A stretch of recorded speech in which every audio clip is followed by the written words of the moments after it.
Bonsoir à toutes et à tous, bienvenue sur Objectivement, hein, la meilleure émission, le meilleur format du cercle, l'invité du CA. Nous sommes aujourd'hui réunis pour parler théorie de la justice et souverainisme avec Francis Vanciton. Francis, bonjour. Tu es Bonjour. membre du bureau politique de l'Action française, de l'AF. Tu es journaliste philosophe et tu as coécrit un ouvrage qui s'intitule Quelle écologie pour demain, coécrit avec Enzo Sandré, sorti aux éditions de Flore. Je rappelle les éditions de Flore qui sont présentes au même endroit que pour nos rendez-vous du lundi, que j'évoquerai juste après, au 10 rue Croix des Petits Champs. Francis, bonsoir, comment ça va? Oh, bah, écoutez, c'est bien, ma fiancée a daigné rentrer après un week-end chartrain, donc je suis rassuré. Nous sommes encore ensemble pour le moment. Ok, ben, c'est très bien, c'est une très bonne nouvelle. Au niveau des actus du cercle, parce qu'il faut évidemment passer par là. D'ailleurs, je vois dans le chat que les nouveaux abonnements pleuvent. Merci Ogma57 et merci Vincenzo 222 pour vos réabonnements, vos 5e mois et vos 4e mois d'abonnement. Merci beaucoup à vous. Ça fait la transition parfaite avec ce que j'allais dire. Vous pouvez vous sub à la chaîne déjà, vous abonner. C'est ce qui nous aide énormément puisque c'est de là qu'on peut tirer le maximum d'argent aussi, il faut le dire, hein, pour faire vivre le cercle et vous présenter, vous donner du meilleur contenu au fur et à mesure. Vous pouvez aussi vous rendre, comme je le disais, au rendez-vous du lundi, au 10 rue Croix des Petits Champs, à côté du Palais Royal. Et en même temps, vous pourrez faire un cours à Francis, qui vient souvent nous rejoindre. Donc voilà, aussi, rendez-vous sur le site internet du Cercle, hein. On parle à chaque fois des goodies, des tasses, etc., etc., et des livres surtout. N'hésitez surtout pas à vous y rendre pour faire un cadeau à votre dulciné, etc. Un petit livre, ça fait toujours plaisir. Un petit livre sur Poutine, par exemple, ça fait toujours plaisir, hein. Il y aura une séance de questions-réponses à la fin. Alors, de quoi entendez-vous parler lorsque vous parlez des théories de la justice et des souverainismes? Bah, c'est bien, vous mettez le doigt dès le départ dans le problème. L'expression même de théorie de la justice devrait nous faire tiquer. Donc le principe de la justice, c'est qu'elle soit là ou qu'elle ne soit pas là, mais si vous voulez, c'est quelque chose normalement de concret que l'on voit. En fait, par théorie de la justice, on entend un ensemble de corpus de textes. On y reviendra assez rapidement dessus. Et par le souverainisme, je vais être très léger parce que ce qui m'intéresse, c'est pas forcément dans cette présentation euh, de développer toutes les nuances du souverainisme, mais simplement, si vous voulez, cette approche, on va dire, de considérer qu'un État doit avoir un certain nombre de domaines qu'il doit parfaitement contrôler et qui vont prendre un ensemble de fonctions, notamment régaliennes ou économiques. En fait, la justice, de manière générale, hein, si vous voulez, c'est la règle de ce qui est conforme aux droits de chacun, la volonté constante et perpétuelle de donner à chacun ce qui lui appartient. Et à partir de là, on a tout un ensemble de réflexions, notamment théologiques, vu que la justice, c'est aussi notamment, ça peut rejoindre la question de l'âme que Dieu met dans le corps par grâce. On persévère dans la justice, on persévère dans notre vie. Excusez-moi. Cependant, l'action de la justice, c'est un débat qui est très classique dans la philosophie politique. Je me rappelle juste à titre d'exemple que chez Platon, vous avez tout le dialogue de la République part justement d'une discussion qui vise à définir ce qu'est la justice. Et pour la définir, pour essayer d'avoir une bonne vision, on finit par imaginer la cité idéale. Alors, attention, la cité idéale, lorsque Platon il en parle, ça veut dire que c'est pas nécessairement la cité dans laquelle il souhaiterait ultimement vivre. Il considère pas forcément que c'est la meilleure cité dans laquelle il faut vivre, mais il considère que c'est la cité la plus juste, c'est un point de vue théorique. Si vous cherchez vraiment le style de cité politique dans lequel Platon aimerait vivre, vous avez le texte des lois qui va vous présenter dans le détail, si vous voulez, comment les institutions doivent être organisées, pourquoi il faudrait qu'il y ait un ratio de 1 à 7 entre le plus riche et le moins riche, de façon à ce qu'il y ait une certaine concorde au niveau du pays, ce qui est évidemment le genre de choses que nous pratiquons aujourd'hui en France de manière très intense. En fait, ce qui est intéressant, c'est que pour la définition de la justice pour Platon, en fait, c'est l'adéquation de la cité et des trois parties de l'âme, pour dire ça rapidement, le ventre, le cœur et la tête. Et notamment, pour illustrer ça, vous avez un épisode assez intéressant, un mythe qui est l'anneau de Gygès, qui n'a rien à voir avec l'anneau du Seigneur des Anneaux que je vous mets à côté. où en fait Gigès est ou Gigès, d'ailleurs je ne sais pas comment ça se prononce, j'espère que les fanatiques de grec ancien me pardonneront. En fait, était un berger qui travaillait pour le roi de Lydie, et lors d'une occasion, il trouve un anneau qui lui permet de disparaître et de réapparaître. Et cet anneau qui lui permet d'apparaître et de disparaître lui permet finalement de séduire la femme du roi et de se mettre en bouche avec elle de façon à tuer le roi et à prendre le pouvoir. En fait, à travers cette petite histoire, Platon pose une véritable question qui est celle du lien entre la justice et la motivation des acteurs, et ce qui rejoint en fait sa thèse de la République, qui est de dire en fait pour qu'il y ait justice, il faut adéquation des parties de l'âme, et donc il ne suffit pas simplement d'être vis-à-vis d'un regard, vis-à-vis de la peur, si vous voulez, des institutions et de ce que l'on peut infliger aux gens. Et donc il y a toute une question d'éducation, de travail sur l'âme, de façon à ce que même si on avait la capacité de disparaître et de réapparaître, on accepterait de lancer l'anneau au fond du Mordor et non pas, si vous voulez, de se transformer en Gollum goulayant. Cette question de la justice, évidemment, vous pouvez la retrouver aussi chez Aristote. Vous avez le livre 5 d'Éthique à Nicomaque qui va entièrement réfléchir sur la question de la justice, avec notamment, vous trouvez dedans des distinctions assez importantes entre la justice commutative et la justice distributive, c'est-à-dire la commutative, celle qui va concerner le commerce, les ventes, l'échange d'une chose contre une autre, et la justice distributive, qui est celle par laquelle on adjuge à chacun ce qui lui appartient. Et en fait, quand on parle de théorie de la justice, c'est pour ça que je me permets d'avoir un petit peu dérivé, il s'agit surtout de la question de la justice distributive. Et en fait, dedans, il a une position qu'il développe dans le livre Les Politiques, où il illustre ça avec l'exemple de la flûte et des flûtistes. C'est-à-dire que vous avez quelqu'un qui fabrique une flûte, et donc il va y avoir c'est les deux personnes de sa collectivité, où si vous voulez, il y en a un qui en sait jouer et un qui est le plus pauvre. Et la question est de savoir à qui doit revenir la flûte. Si vous êtes un libéral classique, vous direz celui qui a fabriqué la flûte a gagné le droit d'utiliser la flûte et donc c'est lui qui doit récupérer la flûte. Si vous êtes dans une approche plus socialisante, vous direz on va essayer de compenser la pauvreté du plus pauvre et on lui donnera la flûte, même s'il est incapable de savoir utiliser la flûte. Et en fait, la position d'un Aristote va être de dire en fait, c'est celui qui sait en jouer qu'on va lui remettre la flûte. C'est-à-dire qu'on va avoir une réponse de type téléologie, ce qui va importer, c'est la fin de ce que l'on va faire. Et en fait, typiquement, cette approche-là est celle contre laquelle va s'inscrire en partie l'auteur dont j'aimerais assez longuement vous parler ce soir, qui est John Rawls. C'est-à-dire que John Rawls a écrit un livre qui s'appelle La théorie de la justice, en 71, et dans ce livre, il va développer toute une théorie de la justice et tous les outils pour penser la manière dont une société doit être juste et doit avoir des institutions politiques justes. Vous me direz, pourquoi s'intéresser en particulier à la théorie de la justice rawlsienne? Après tout, il y a plein de théories de la justice plus intéressantes. Il y en a même des françaises.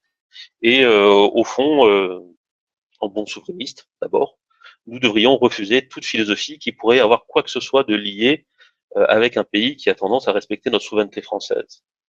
En fait, vous avez un philosophe, Robert Nozick, qui dit les philosophes de la politique doivent désormais ou bien travailler à l'intérieur de la théorie de Rawls, ou bien expliquer pourquoi ils ne le font pas.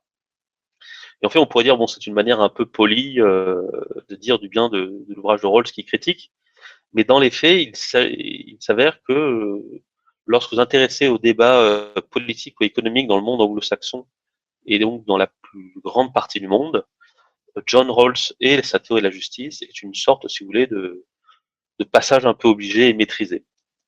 En France, on a cette chance ou ce malheur d'être moins attaché à Rawls, même s'il y a eu un certain nombre de propagateurs rawlsiens en France, dont le plus connu est Alain Renaud.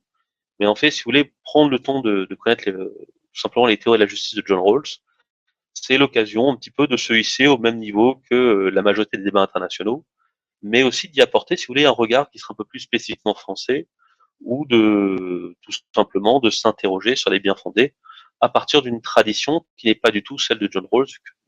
Nous ne sommes pas anglais, nous ne sommes pas nécessairement libéraux, et sur un certain nombre de sujets, et on reviendra là-dessus, peut-être que nous avons un regard légèrement différent.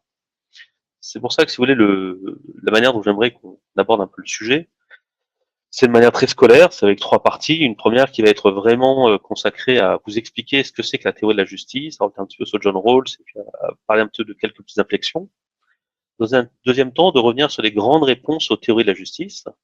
Et dans le troisième, d'esquisser une critique souverainiste, au sens, encore une fois, le plus large, de ce que peut être justement la théorie de la justice de John Rawls, et peut-être de montrer que cette approche n'est peut-être pas, n'est pas celle que nous prendrions, et que tout du moins, elle devrait peut-être prendre en compte certains paramètres pour être plus juste. Donc, comme je disais, voilà, on va commencer un petit peu sur la présentation de la théorie de la justice, et pour ça, quelques éléments sur John Rawls. Je ne vous ferai pas la blague heideggerienne de vous dire Aristote est né à telle date, Aristote est mort à telle date, vous connaissez tout. Euh, pour bien comprendre John Rawls, c'est quelqu'un qui vient d'un milieu aisé. Son père a été un avocat important. Sa mère fut une présidente régionale de la Ligue pour le droit de vote des femmes. Et à l'origine, en fait, c'est pas du tout quelqu'un qui s'oriente vers la philosophie, mais il tente d'abord d'écrire une thèse en théologie. Cependant, il a la chance, plutôt surtout le malheur, de se retrouver à combattre durant la Seconde Guerre mondiale. Et en fait, l'absurdité de la mort des gens va lui faire perdre la foi et va créer chez lui tout un ensemble de réflexions, si vous voulez, sur la philosophie politique et notamment beaucoup de réticences dont l'État peut engager la vie des individus et si vous voulez, les mener à la mort. Ça va d'ailleurs faire écho avec un deuxième élément biographique qui l'aura beaucoup marqué, qui est tout simplement que la guerre du Vietnam a été pour lui le déclencheur d'énormément de réflexions. Premièrement, tout simplement par les horreurs de la guerre propre au Vietnam, mais surtout sur la manière dont ça a mis en place un certain nombre de discriminations envers les pauvres et les noirs, qu'on a beaucoup plus massivement envoyés au combat que d'autres populations. Et notamment, ce qui va le marquer sur la discrimination, ça va être de voir toutes les stratégies mises en place par des citoyens pour résister pacifiquement aux politiques gouvernementales. Et ça va créer chez lui cette réflexion de dire nous devons créer des contraintes politiques à certains égards, mais il est aussi nécessaire de permettre des résistances pacifiques à des politiques gouvernementales, de façon à empêcher que celles-ci puissent, si vous voulez, avoir certains traits, on va dire, de la persécution. Professionnellement, j'ai oublié de vous le dire, il est professeur de philosophie à Harvard à partir de 1962, et il s'inscrit dans une tradition libérale, et il enseigne surtout la philosophie politique, même s'il a énormément de dialogues avec tout un ensemble de collègues économistes, notamment avec les économistes Nash et Haro. Et il y a 4 livres principaux qu'il a écrits, donc La théorie de la justice 71, un autre livre qui s'appelle Le libéralisme politique, qui est une réponse sur un certain nombre de choses, de, de points de la justice. Le droit des gens, qui est, si vous voulez, son dernier livre qu'il a entièrement écrit, qui est, si vous voulez, une analyse des relations internationales à partir de certaines idées de la théorie de la justice, et puis la justice comme équité, qui est les dernières réponses qu'il a fait à propos des critiques de la théorie de la justice. Donc, ce qui est assez drôle, c'est que quelque part, John Rawls, c'est un type qui a écrit un livre en 71 et qui a passé quasiment 30 ans de sa vie par la suite à répondre aux critiques de la théorie de la justice. Donc, c'est-à-dire que ça lui tenait à cœur, mais c'est assez passionnant d'un point de vue intellectuel, parce que la théorie de la justice est déjà un gros bouquin qui est pas très loin des 1000 pages. Et donc, si vous voulez, il y a eu un enrichissement de toute une réflexion. Et c'est ce qui explique la façon dont c'est devenu un passage obligé, parce qu'il y a eu une telle dépense de réflexion théorique que ça permet d'aller de manière extrêmement pointue dans des débats philosophiques. Bon, alors vous m'excuserez la petite blague en disant John Rawls n'est pas un Kant, mais en fait, il y a quelque chose d'assez étrange avec John Rawls qui est intéressant, c'est qu'à la fois c'est un philosophe marqué par un certain idéalisme, et en même temps c'est quelqu'un qui a été dans la cité, qui s'intéressait réellement à ce qui se passait devant, sous son nez, et c'est ce qui en fait un type, somme toute, assez sympathique, quoi qu'on en pense de ses idées. Pour juste recentrer un tout petit peu sur la théorie de la justice, donc comme je vous disais, c'est un livre qui est sorti en 1971 au UP, donc c'est-à-dire les presses universitaires de Harvard.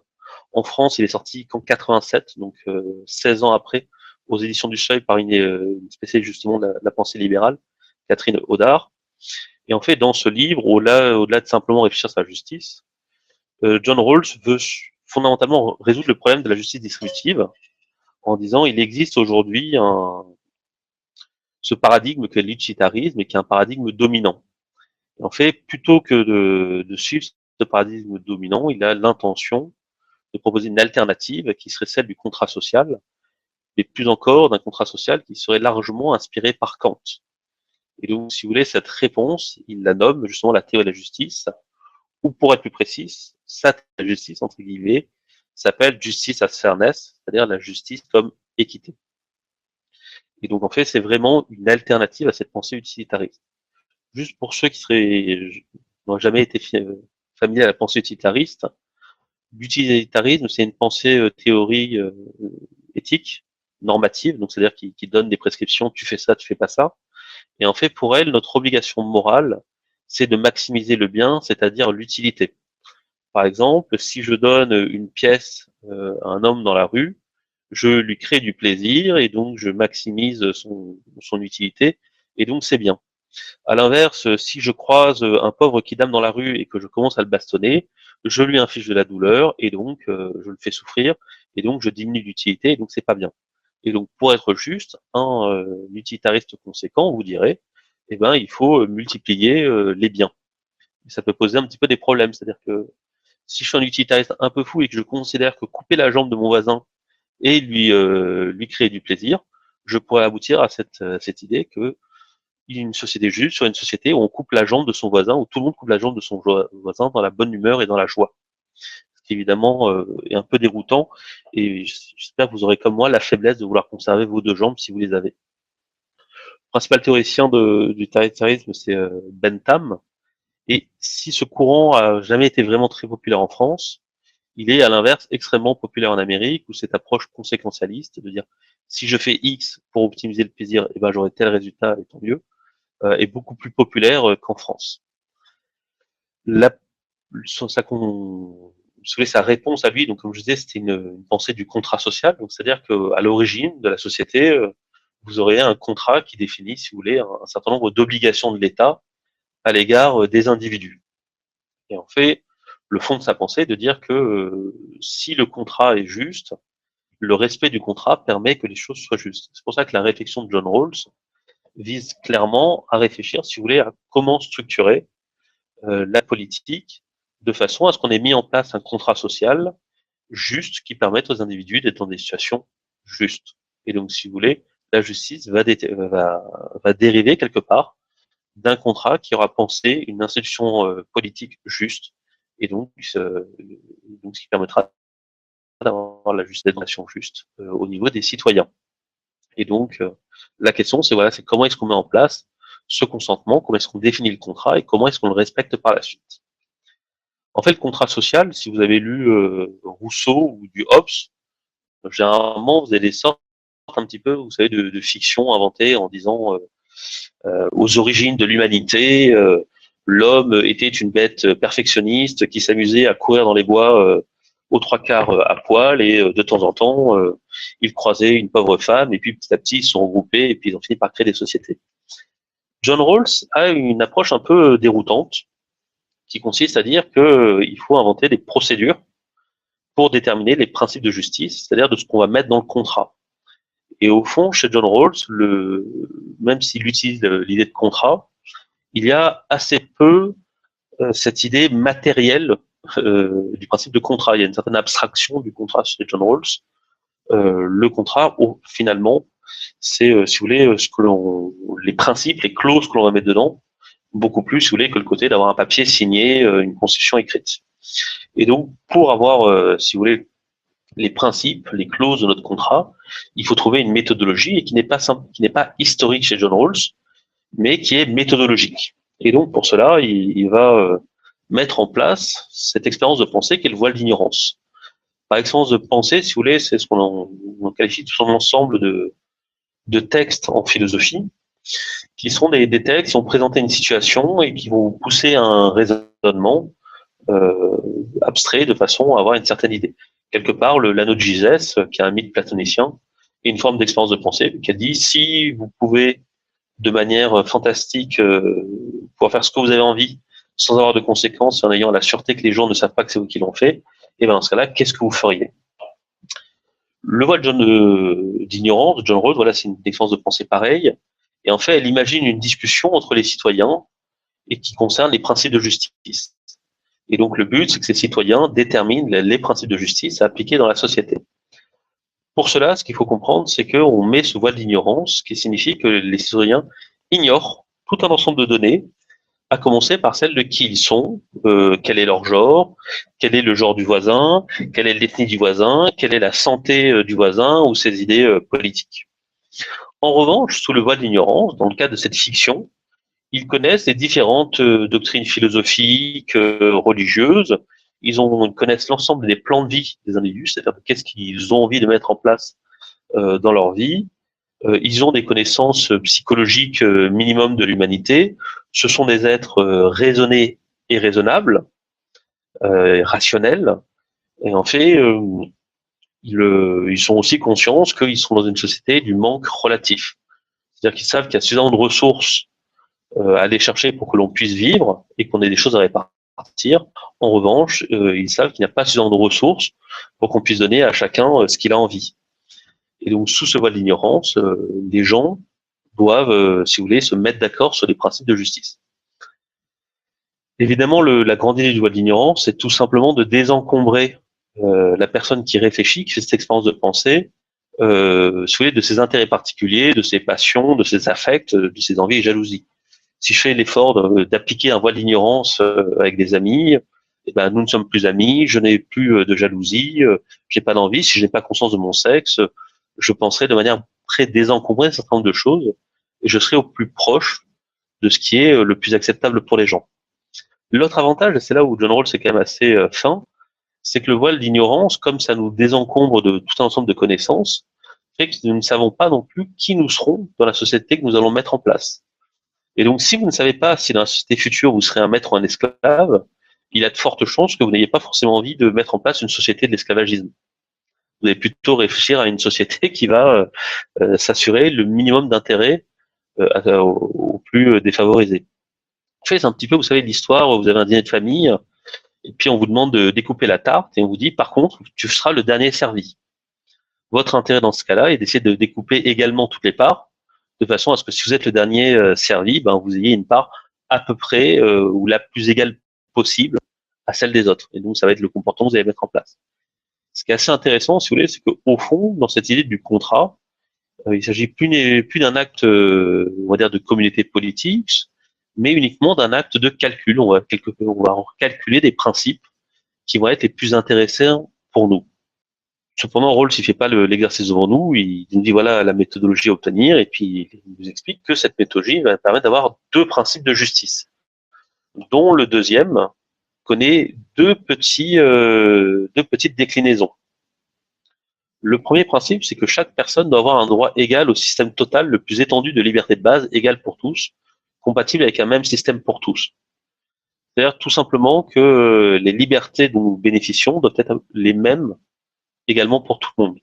Et qu'il ne doit pas avoir plus ou moins de liberté selon que vous soyez puissant ou petit. Sachant que là, évidemment, quand on parle d'un système de liberté de base, on parle purement de liberté juridique. Hein.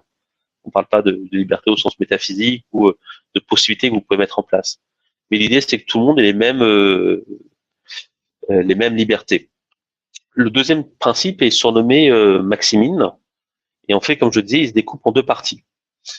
L'idée générale, c'est que les inégalités économiques et sociales doivent être telles qu'elles répondent à deux critères.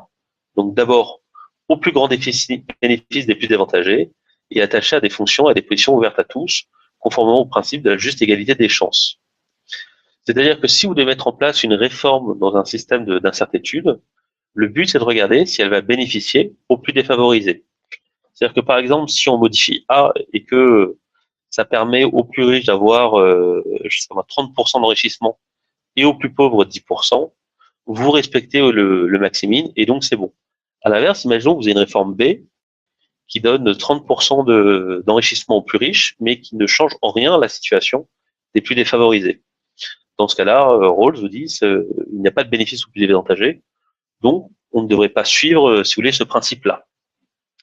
Évidemment, ce qui est un petit peu étonnant dans cette approche-là, c'est que ça signifie que la démarche qui est mise en place, elle implique qu'il y a une aversion très grande pour le risque, que au fond les décisions que l'on va prendre vont être surtout afin de limiter la casse, si vous me permettez l'expression.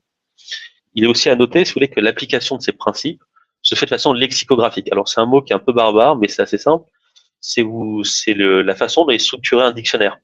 Vous savez, avant d'accéder à la lettre B, vous allez épuiser l'ensemble des mots commençant par un A. Une fois que vous aurez lu l'ensemble des mots commençant par un A, vous aurez l'ensemble des mots commençant par un B. Une fois que vous aurez fait l'ensemble des mots commençant par un C, vous pourrez arriver là-dessus.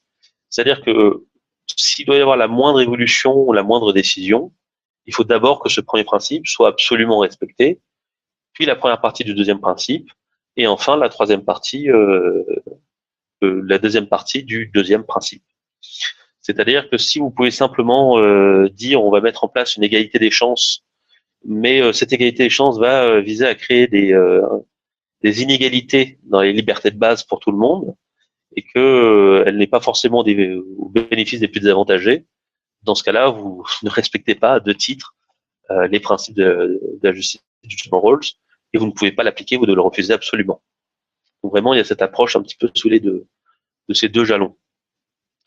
Ce qu'il faut voir immédiatement, c'est que ces deux principes, John Rawls lui-même les a un petit peu modifiés par la suite, vu que dans son livre Le libéralisme politique, vous savez, je vous en parlais, qui est un livre qui est sorti après, il va inverser les deux sous-principes du deuxième principe.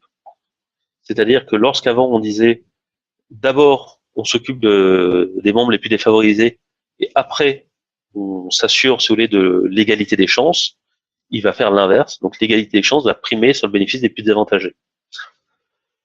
Pourquoi? Tout simplement parce que Rawls, suite à des critiques d'Amartya Sen, un économiste qui a reçu un prix Nobel, va prendre en compte que la question de laisser les capacités aux gens de s'émanciper est plus important que de mettre en place un système de redistribution directe. Et donc, au fond, il va se montrer un peu plus libéral et moins socialiste, enfin moins libéral-socialiste, qu'il l'était auparavant en inversant ces deux principes. Ce qui est intéressant, si vous voulez, c'est que cette inflexion, ce livre, elle est reliée à une deuxième inflexion, qui est tout simplement que dans le libéralisme politique, Rawls explique que les principes de justice ne sont pas forcément satisfaisants s'ils dérivent purement du voile d'ignorance. C'est-à-dire que son exercice de pensée, il est obligé lui-même de dire ce n'est qu'un exercice de pensée. Et si on doit vraiment s'interroger sérieusement sur la stabilité possible ou non d'ailleurs des sociétés politiques, il faut qu'on arrive à justifier les méthodes de la justice, des théories de la justice, excusez-moi, d'une façon un peu moins idéaliste que ça a pu être fait auparavant.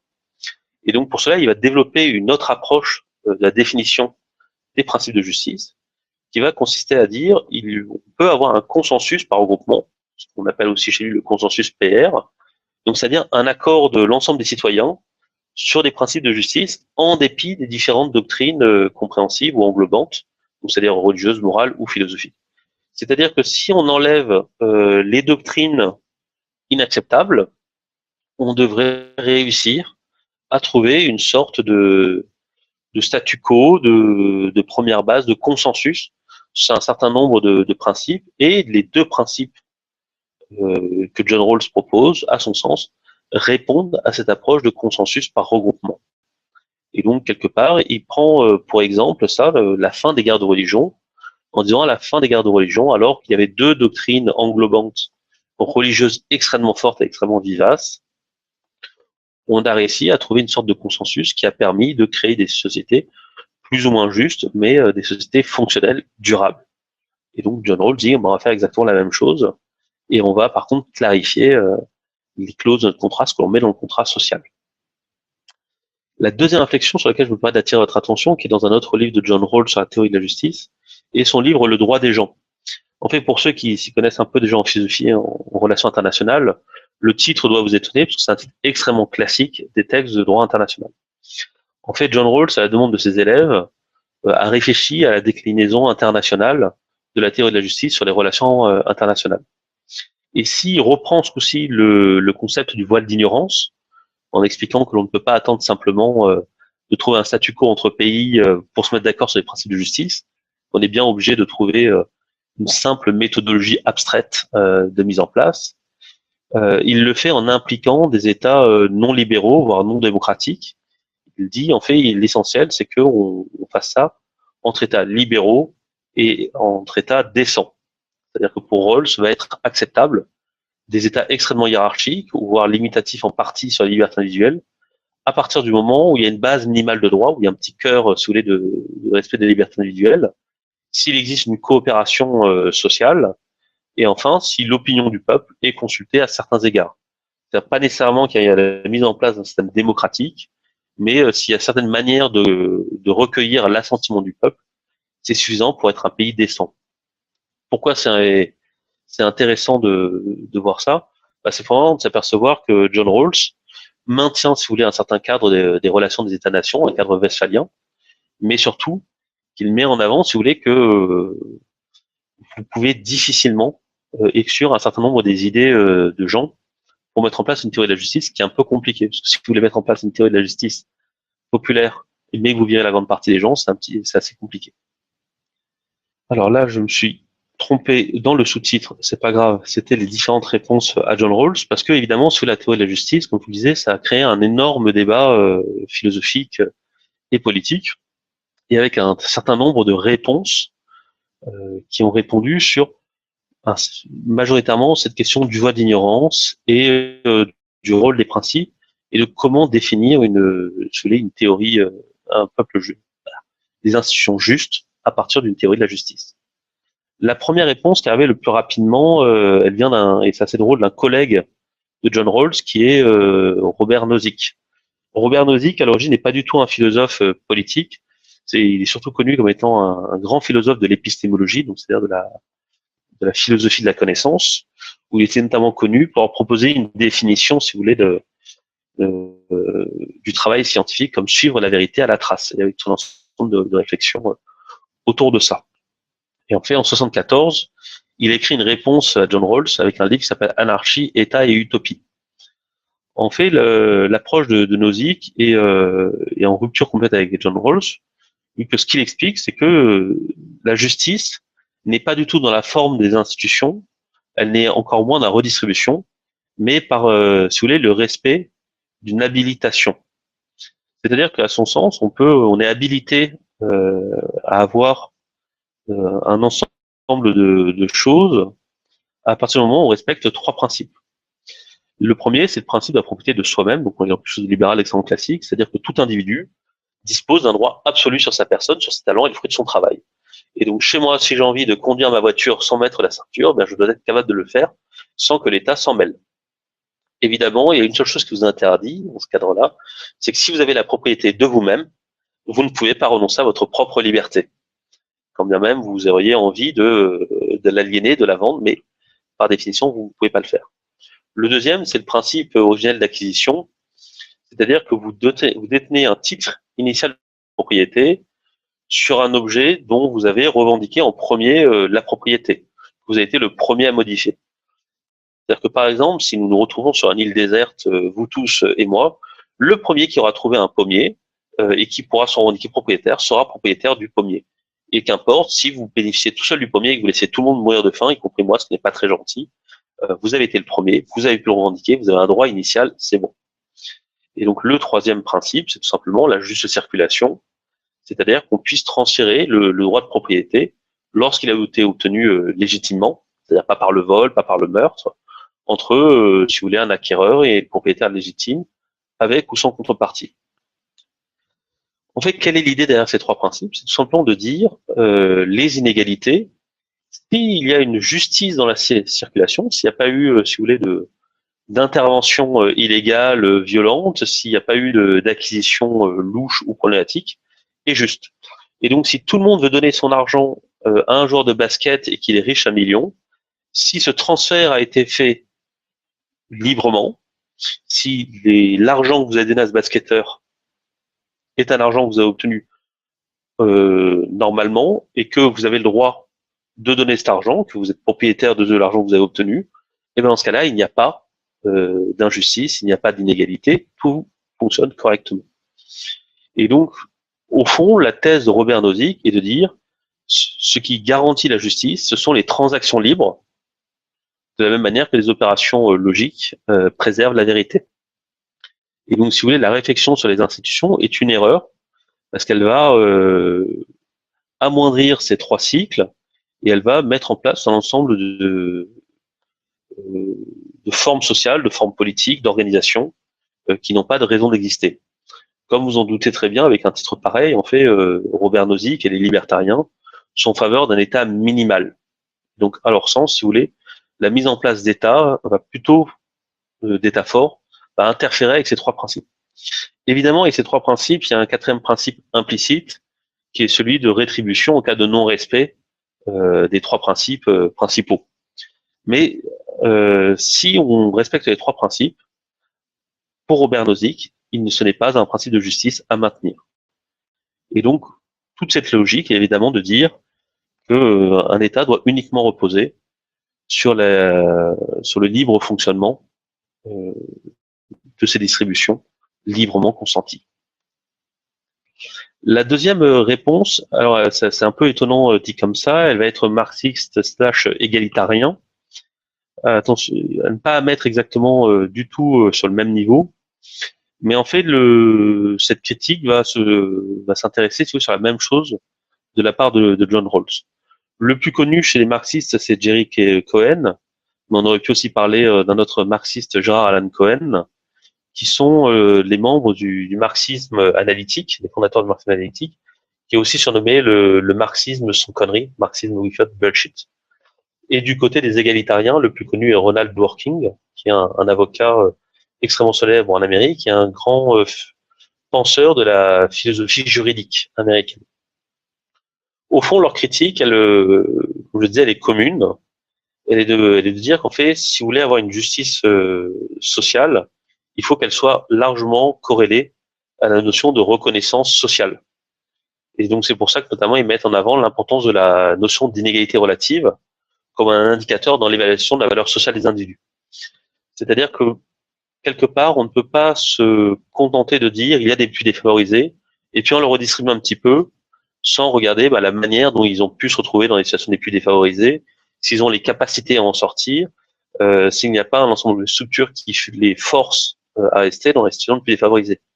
Et dans ce cas-là, effectivement, il y a une forme de perversité à dire nous prenons systématiquement des décisions en faveur des plus défavorisés, si dans le même temps, tout est mis en place de façon à ce que les plus défavorisés restent les gens les plus défavorisés restent les plus défavorisés dans la société.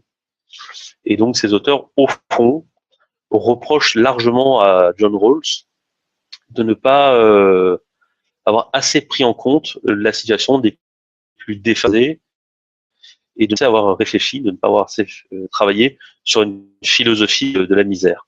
Sur les égalitariens, je parlais tout à l'heure de Alain Renaud, il a notamment écrit un livre justement sur philosophie de la misère, où il reprend des arguments de Ronald Dworkin dans cette réflexion que le libéralisme, s'il veut mettre en place une société qui permette aux plus défavorisés, à certains égards, d'avoir des compensations, doit avoir une approche beaucoup plus englobante de la situation des plus défavorisés que de simplement calculer qui sont les plus défavorisés, quel est le pourcentage et leur redistribuer des biens. Mais en fait, la critique la plus importante et la plus fournie, c'était celle qui a été faite par les communautariens. Alors, à ne pas confondre avec les communautaristes, dans le sens où les communautariens peuvent être aussi qualifiés d'ethno-nationalistes, c'est-à-dire qu'ils pensent des communautés nationales ou les communautés au sein d'un cadre national, et pas simplement sur des gens qui veulent penser l'existence d'une communauté qui serait close dans un ensemble plus vaste. Il y a vraiment une réflexion au niveau national. Le plus célèbre d'entre eux est Michael Sandel, qui est un ancien disciple de Rawls et qui a écrit un livre qui s'appelle Le libéralisme et les limites de la justice, dans lequel il fait une critique de John Rawls assez farouche. Et en fait, pour lui, il reproche à John Rawls sa dimension libérale. Et il explique que le contexte du libéralisme ne permet pas de juger la propriété et la communauté à partir d'attributs intrinsèques à l'individu, mais à partir d'attributs extrinsèques. Et au fond, il critique très largement le voile d'ignorance en disant mais c'est une pure fiction, ça n'existe pas. Et en fait, les gens sont attachés à leur communauté, aux ethnies dont ils proviennent, et qu'il y a une certaine défense à obtenir d'eux. Parmi les communautariens, vous avez d'autres approches un petit peu différentes. Vous avez Alasdair MacIntyre, qui va être plutôt une sorte de néo-aristotélicien, qui va beaucoup travailler sur le rôle des vertus dans une société de la justice. Vous avez Charles Taylor et Michael Walzer.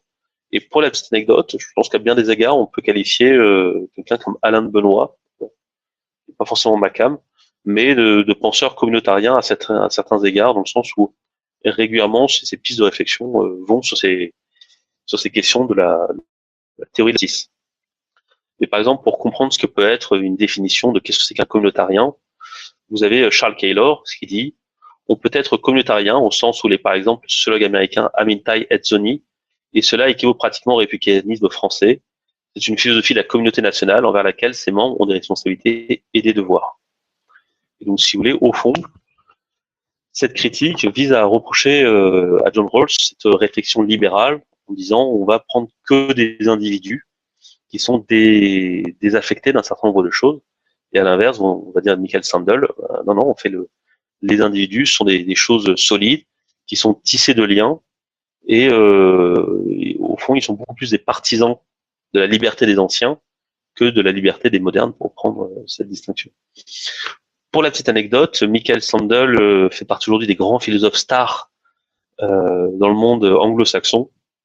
Et vous pouvez trouver un certain nombre de vidéos de lui qui fait des conférences. C'est assez rigolo à regarder parce que c'est vraiment une rockstar. Les gens sont en pamoison. Il attaque les gens. Enfin bref, c'est assez amusant. Une dernière approche que je me permets d'appeler de sectorialiste, si vous voulez, va tout simplement critiquer la théorie de la justice de John Rawls. Deux des plus connus, si vous voulez, ça va être une critique féministe ou une critique multiculturelle, mais vous pouvez en trouver d'autres. Vous avez une critique cosmopolite de John Rawls. Au niveau du féminisme, la plus connue, c'est Suzanne Weller-Hawkins qui a écrit un livre qui s'appelle Justice, genre et famille, et dans lequel elle explique qu'il y a une faiblesse de la réflexion de John Rawls parce qu'il pense qu'il y a une justice au sein de la famille. Or, il n'y a pas de justice au sein de la famille. La répartition des tâches n'est pas égale, n'est pas juste. Il n'y a pas de respect des principes de justice rawlsien. Et donc, on ne peut pas mettre en place une théorie de la justice sans l'adoption d'un principe d'égalité de genre qui se trouverait dedans. Alors évidemment, la réponse d'un certain nombre de gens va être de dire que le premier principe de système de base de liberté devrait l'impliquer. Cependant, là-dessus, c'est le deuxième, la réponse de Suzanne Boller-Hawkins, c'est-à-dire ce serait bien, mais il faut compléter ça avec une véritable mise en place de politique d'égalité des genres. La deuxième, on va dire, critique un peu plus sectorialiste qu'on pourrait parler, c'est Will Kinnick avec la citoyenneté multiculturelle, une théorie libérale du droit des minorités, et d'expliquer qu'en fait, on pourrait contrevenir à ce principe au premier principe, avec son système de liberté de base, en ajoutant des libertés spécifiques à des communautés distinctes qui auraient un certain nombre de caractéristiques et qui pourraient avoir des petites libertés spécifiques du style je suis un sikh et je peux faire du vélo sans porter de casque en lien avec la coiffure traditionnelle que je peux porter. Évidemment, le problème de cette approche sectorialiste, c'est que elles sont incompatibles entre elles, et donc il y a eu tout un ensemble de débats extrêmement vifs sur comment une théorie de la justice peut à la fois prendre en compte sérieusement les enjeux du féminisme et en même temps accepter les enjeux multiculturels, notamment sur la question du respect du droit des femmes dans certaines communautés. Et là-dessus, il y a une impossibilité, ce qui explique que, si vous voulez, à bien des égards, le système rawlsien s'est maintenu comme référence parce que, si vous voulez, les approches sectorialistes n'ont pas été capables réellement de proposer une version suffisamment solide pour le remplacer. Ce qui est intéressant maintenant, c'est de réfléchir un petit peu, si vous voulez, est-ce qu'il existe une théorie, des réponses souverainistes, est-ce qu'il y a des choses que l'on pourrait faire pour critiquer la théorie de la justice sans endosser l'ensemble des thèses rawlsiennes, mais tout du moins d'en avoir une véritable critique. Évidemment, à certains égards, on se rapprocherait, si vous voulez, de la réponse communautarienne en mettant en avant. Mais à mon sens, il y a à peu près deux critiques qui ne sont pas réellement faites par les communautariens et que l'on pourrait essayer de développer davantage pour mettre en avant l'incomplétude ou l'insatisfaction que nous pouvons avoir vis-à-vis de la pensée rawlsienne. à l'heure, je vous en parlais du consensus par regroupement. Je disais qu'en fait, il prenait comme exemple la situation de l'Europe à la fin des guerres de religion. Et au fond, il reprend là un certain mythe libéral qui expliquerait que la fin des guerres de religion a été permis quelque part par l'acceptation d'un certain libéralisme avec justement plus d'acceptation d'un certain nombre d'idées et la mise en place du doux commerce. Or, le problème, si vous voulez, c'est qu'on pourrait rétorquer que lorsqu'on reprend justement les guerres de religion, ce qui a permis de sortir des guerres de religion est moins la mise en place d'un certain libéralisme du respect des opinions que la capacité à mettre en place une souveraineté qui a permis, si vous voulez, à l'État d'arrêter un certain nombre d'acteurs et d'empêcher les risques de guerre civile. Et en soi, on pourrait répondre que, si vous voulez, Baudin est beaucoup plus proche que John Rawls pour mettre en place une société en place que, si vous voulez, cette théorie de la justice, quoi. Et à partir du moment où vous acceptez cette idée que c'est purement un mythe libéral, si vous voulez, les critères, les principes de justice de John Rawls sont en partie invalidés. Donc, vous les repenser autrement. Et donc, vous pouvez éventuellement le faire en disant uniquement en partant du principe qu'il y a une dimension souverainiste. Cette argumentation-là, c'est à peu près la même chose que je vous propose un petit peu avec le voile d'ignorance, qui est de dire, si vous êtes un être raisonnable et raisonné, qui réfléchit sous le voile d'ignorance, que vous soyez un homme ou une femme, que vous soyez fertile ou non fertile pour des raisons d'âge, vous devez partir du principe que vous allez avoir des descendants, des héritiers, et que il va y avoir un renouvellement des populations par les acteurs des gens autour de la table. À partir de ce moment-là, vous êtes obligé de dire, c'est très bien d'avoir nos principes de justice, mais il faut que ce soit borné à tout simplement permettre d'améliorer la situation des acteurs nationaux et de leurs descendants de la collectivité en priorité. Et à mon sens, si vous voulez, la réflexion sur sur le système de base de liberté ou, si vous voulez, de redistribution plus généreuse est subordonnée à un principe assez logique qui est de dire, en fait, le but de notre système politique est quand même de favoriser les acteurs et les acteurs futurs que sont de la communauté nationale et de leurs descendants. Et donc, au fond, John Rawls n'est pas allé jusqu'au bout de son voile d'ignorance parce qu'il y a un principe qu'il aurait dû mettre en avant au niveau tout simplement de la transmission des biens de la cité et de leur répartition. Donc, dans cette approche, si vous voulez, de réflexion idéale, abstraite, contractualiste, il est passé à côté sur une dimension narrative et historique qu'il a refusé, contrairement à d'autres penseurs de contrat social, et qui, à bien des égards, est problématique. Ne serait-ce que parce que les individus se positionnent dans leur plan de vie, ce qui tient justement à cœur de John Rawls, avec une approche narrative. C'est-à-dire que votre question dans votre vie est de vous dire où est-ce que je vais, vers où je vais, quelle histoire j'essaie de raconter, et cette histoire que j'essaie de raconter n'est pas purement une petite chose qui est apparue d'un seul coup. Vous êtes né, vous avez 18 ans, vous êtes armé, vous êtes autonome, vous êtes un petit poussin qui galope, mais à travers, si vous voulez, d'un héritage de tout un ensemble de choses que vous donnez votre famille, la société, des associations culturelles, le cercle Aristote, par exemple, et compagnie. Donc, si vous voulez, même sous le voile d'ignorance, ces paramètres-là doivent être pris en compte. Bref, ce que je vous propose aujourd'hui, c'est pour pas trop non plus vous assommer jusqu'au bout avec toutes ces réflexions-là, c'est tout simplement de conclure en vous disant que voilà, normalement vous avez compris ce qu'était la théorie de la justice de John Rawls. Si je me suis mal exprimé, je reviendrai sur certains éléments. Vous avez une idée à peu près des critiques qui ont été faites, et puis maintenant vous avez quelques pistes pour faire des critiques souverainistes. Et bien il vous reste qu'à aller plus loin et peut-être à trouver d'autres critères, à voir si au fond on pourrait inventer un souverainisme rawlsien, ou est-ce que une position souverainiste solide nous donnerait les moyens de nous débarrasser définitivement de la pensée de John Rawls, et peut-être d'aller de nous tourner vers l'international et de leur expliquer gentiment, calmement, les raisons qui pourraient faire que nous devrions avancer et quitter le débat rawlsien pour peut-être prendre en compte d'autres paramètres du débat de philosophie politique. Cette belle conclusion, j'ai fini et je vais vous passer la parole pour les questions si vous en avez. Merci Francis. J'ai vu qu'il y avait beaucoup de questions sur le chat Twitch ainsi que sur le Discord. Je rappelle que pour les membres du cercle, d'ailleurs je ne l'ai pas dit au début, mais ceux qui veulent rejoindre le cercle, il y a des tonnes d'offres d'emploi disponibles sur le site du cercle. Donc n'hésitez pas à vous y rendre. Oui, je disais donc sur le Discord aussi, il y a pas mal de questions, donc je vais les prendre toutes les unes à la suite, bien sûr. Francis, alors, première question de Harry Seldonov. Je ne connaissais pas Rawls, mais vraiment, j'aime pas ce que j'entends. un mec de l'élite qui nous explique à nous prolos ce qu'on doit penser ou faire sous couvert d'un voile d'ignorance. Ne serait-il pas plus pertinent que les penseurs arrêtent de penser et de donner le RIC ou une démocratie directe?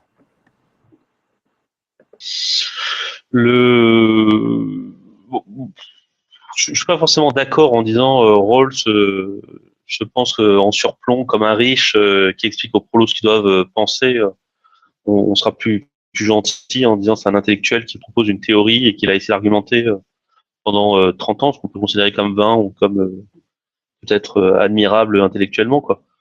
Euh, Après, le problème du RIC ou de solution de démocratie directe, c'est qu'à un moment ou à un autre, vous avez besoin de faire des arbitrages. Et ces arbitrages, il faudra quand même les faire en fonction d'un certain nombre de doctrines philosophiques et tout le monde aura un acteur pour faire quand même les arbitrages et pour éviter, si vous voulez, que vous défaisiez ce que vous avez fait la veille. Parce que si on, sans compter l'autre problématique du RIC qu'on aborde à mon sens pas assez souvent, qui va être la question de réussir à engager des gens à vouloir participer au RIC, parce que mettre en place une démocratie directe pour que les gens directement vous disent qu'ils veulent pas y participer, c'est toujours aussi un peu ballot comme solution. Mais bon, après moi j'entends que vous aimiez pas Rawls, je sais même pas si moi-même je l'aime tant que ça, mais c'est un champ de la pensée intellectuelle, donc c'est toujours le coup de au moins de savoir que ça existe. Le but était vraiment de faire connaître quelqu'un qui était jusqu'à présent inconnu pour beaucoup, je pense aussi, dans tous les cas. Ouais, mais ce qui est étonnant dans le sens, c'est comme je vous dis, en fait, si vous avez le malheur de faire je sais pas, votre licence de philosophie en Angleterre parce que vous n'avez pas peur du bœuf à la menthe et la cuisine anglaise, normalement, ça va faire partie de vos premiers cours que vous allez vous recevoir dans l'année. Vous allez souffrir, vous allez avoir des sueurs verticales, en plus des crampes au ventre, mais c'est vraiment le b.a.-ba, quoi. Ah, ça Et donne envie. vraiment, la France est un village gaulois anti-rollsien. Bravo à nous. D'accord, super. Seconde question. D'ailleurs, oui, avant de passer à la seconde question, merci La Poulpe. Je vais prendre ta question juste après pour avoir offert 2 abonnements de niveau 1 à Trichelin et à Higher Lowski. Merci à toi, La Poulpe. La question que tu as posée est la suivante. Comment pourriez-vous expliquer les différences entre cultures concernant les droits humains? Pourquoi les lois et droits sont tellement disparates de par le monde? Tout simplement, il y a des différences de droit et de culture parce que l'humanité s'est organisée à différents coins de la planète avec des individus et des histoires différentes qui vont créer des différences. Après, à mon sens, c'est plutôt une bonne nouvelle dans le sens où un monde de la mêmeté où tout serait identique et à mon sens plutôt un monde qui serait effrayant et pas forcément très réjouissant. Vous sentez que si, admettons qu'on dise, voilà, on implique une base de loi à l'ensemble de l'humanité, j'ai un doute sur le fait qu'elle soit forcément entièrement acceptable par nous tous, quoi.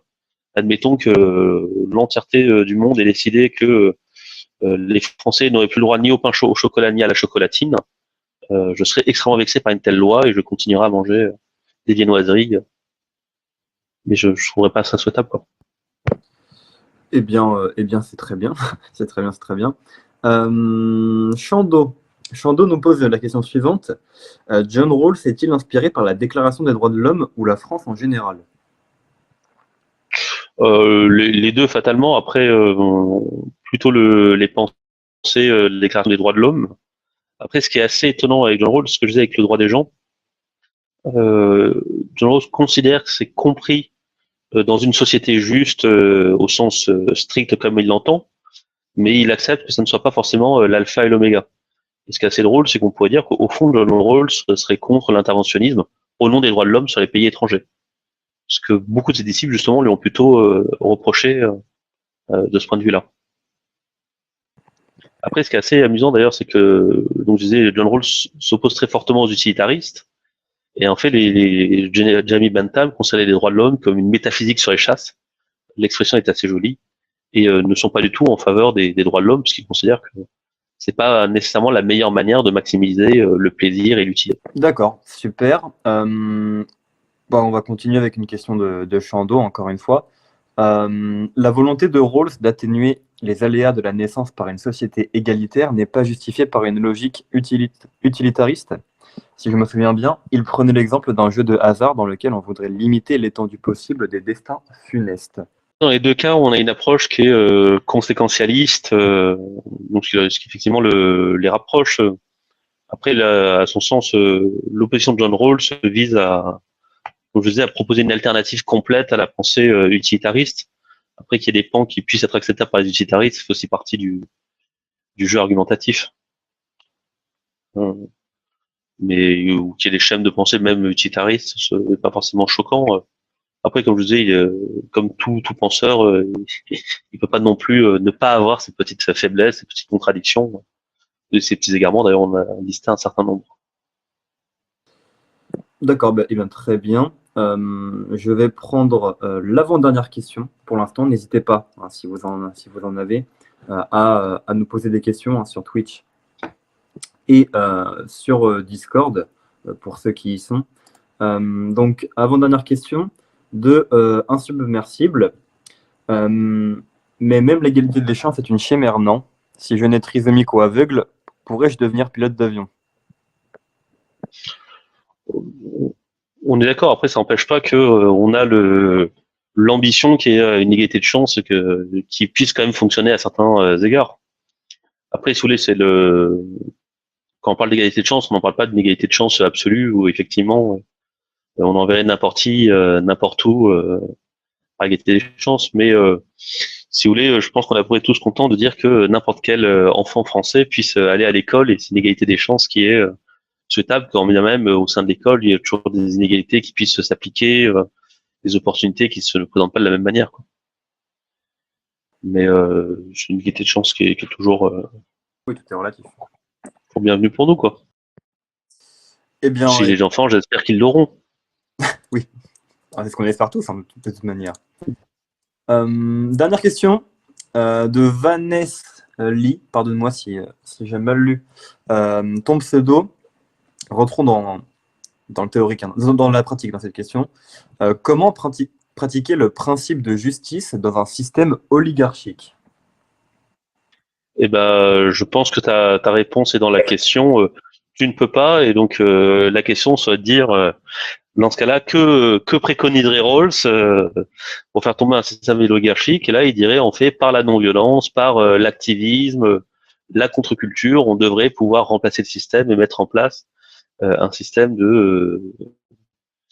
plus juste. Après, c'est le niveau où on peut se poser des questions sur l'approche réformiste pour se débarrasser d'une oligarchie et sur peut-être l'optimisme de ce vieux monsieur sur la capacité à renverser un système oligarchique. Si on prend par exemple le Madagascar, admettons que vous êtes un jeune homme, Arthur, qui veut mettre en place une société malgache plus juste, je ne suis pas sûr que faire des happenings ou vous amuser à dire je suis dans la désobéissance civile soit vraiment très efficace quand vous avez en face de vous une clique armée et hargneuse, quoi. D'accord, mais dans ce cas-là, c'est une question, moi, qui n'est pas posée, mais je me permets de rebondir là-dessus. Dans ce cas-là, comment vous combatteriez-vous justement ce système oligarchique? Imaginons qu'on soit dans un système oligarchique en France. Comment vous, à l'aune de tout ce que vous nous avez dit, vous le combatteriez, vous l'acceptez? Moi, je suis pas d'accord avec vous. Je pense que nous sommes dans un système oligarchique, que nous y sommes déjà, quoi. Après, comment le combattre? Vous avez un magnifique texte de Charles Maurras qui s'appelle Si le coup de force était possible. Il y a différentes manières de s'opposer à un pouvoir, que ce soit via des actions démocratiques, via la mise en place de sociétés de pression.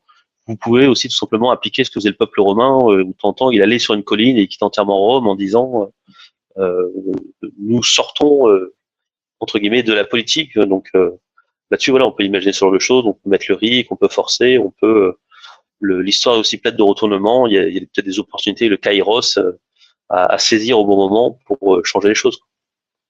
Eh bien, parfait. Si vous, je vais conclure l'émission. Si vous avez des questions vraiment en tout dernier lieu, mettez-les dans le chat très rapidement, histoire qu'on ait le temps de les prendre. Dernière de Chando. Vous connaissez Mafessoli? Oui, et justement la thèse du peuple qui se retire sur la colline Il le reprend d'ailleurs encore dans Le temps des peurs est venu. Euh, c'est un sociologue que j'affectionne beaucoup. Eh bien, c'était super. Je pense que ce sera le mot de la fin. Merci à Ogma57, Vincenzo 222 pour, je les ai déjà remerciés au début de l'émission, pour avoir pris un abonnement de niveau 1. Merci à Ogma encore une fois pour avoir offert un sub de niveau 1 à Harry Seldonov. Merci à l'Enfer, la poutre de feu, excellent pseudo, pour avoir renouvelé son abonnement cadeau. Et merci à la Poulpe, comme je l'ai dit, pour avoir offert ces 2 abonnements de niveau 1. N'oubliez pas, venez à l'AF, à l'Action française. Le lundi, il y a le Cercle Aristote pour nos rendez-vous du lundi. Et sinon, tous les autres jours de la semaine, il y a parfois Francis, il y a surtout aussi les éditions de Flore dans laquelle vous pourrez retrouver le livre de Francis, coécrit avec Enzo Sandré, qui s'appelle, je le répète, Quelle écologie pour demain, un sujet quand même d'actualité. Je vous dis à très bientôt et pour beaucoup, j'espère, à lundi. Merci Francis, c'était un plaisir. Chers camarades, si tu veux plus de contenu, de réinformation, d'éducation populaire et de formation intellectuelle, n'hésite pas à faire un don sur notre page Tipeee.